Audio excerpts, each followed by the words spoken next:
Hello again. I want to share 5 principles on how you can let go of blame.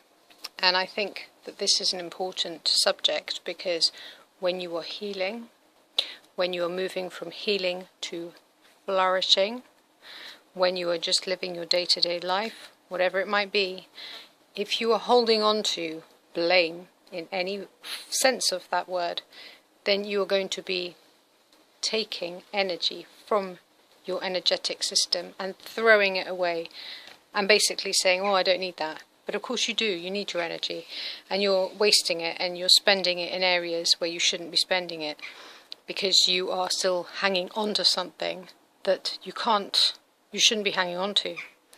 So I would like to share 5 principles of things that you really have to let go of because they will help you to be in a healthier body. So the first one is to let go of your story. This might sound hard because a lot of us are identified with our stories, and sometimes we use our stories in order to help inspire others. Now, there's a difference to letting go of your story and using your story to benefit others. If you are talking about your story and it sets off a little bit of a lip movement going on where there's a little bit of ugly lip going on, or you start getting a little bit like this, or take a step back, or you can see these things in the other person, then basically they've activated that emotion that's still very present within them, which tells you that the story has not been given up yet. But if you can talk about it in a way that you're coming from a neutral stance, then you can use it to benefit others. Because, let's face it, if we didn't have stories, how could we help others to be inspired? So, giving up a story really means to let go of the emotional attachment that you have to a story.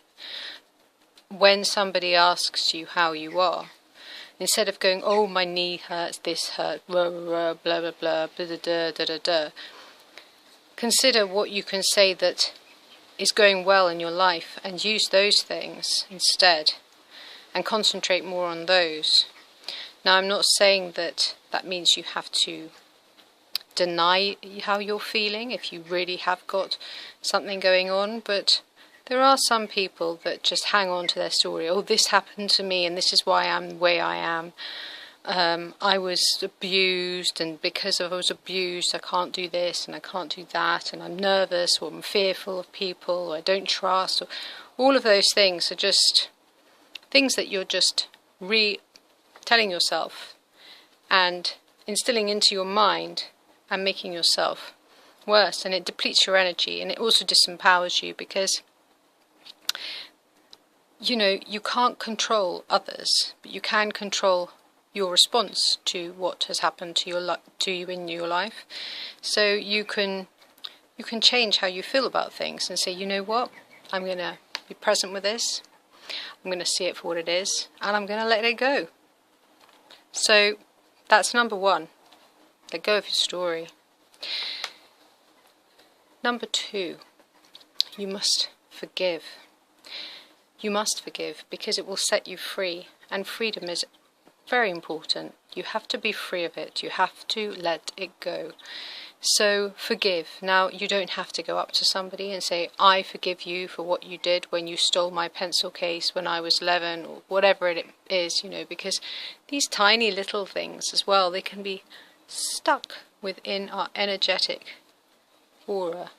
We might not think they're there, but as you start to release layers when you are lightening up, it's amazing how little things like that will just suddenly come to the surface and then disappear, and you think, wow, that's amazing, something so small, how's that got trapped in my energetic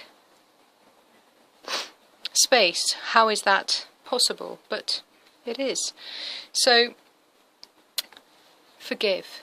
Even if it is that you just say a silent prayer within to yourself, say, I forgive so-and-so, I wish them well, I wish them love in life, may they be happy, and we are complete with this. You know, do that sort of thing. Forgive. And once you've forgiven, number 3, you want to alchemize the experience. So when I say alchemize the experience, what I mean by that is that you need to turn it around and make it light. So if something happened to you, and I'm going to give you an example. Say for example, somebody who you very much cared for was to be taken away from you far too soon. So they died, yeah, they died. And you missed them, obviously.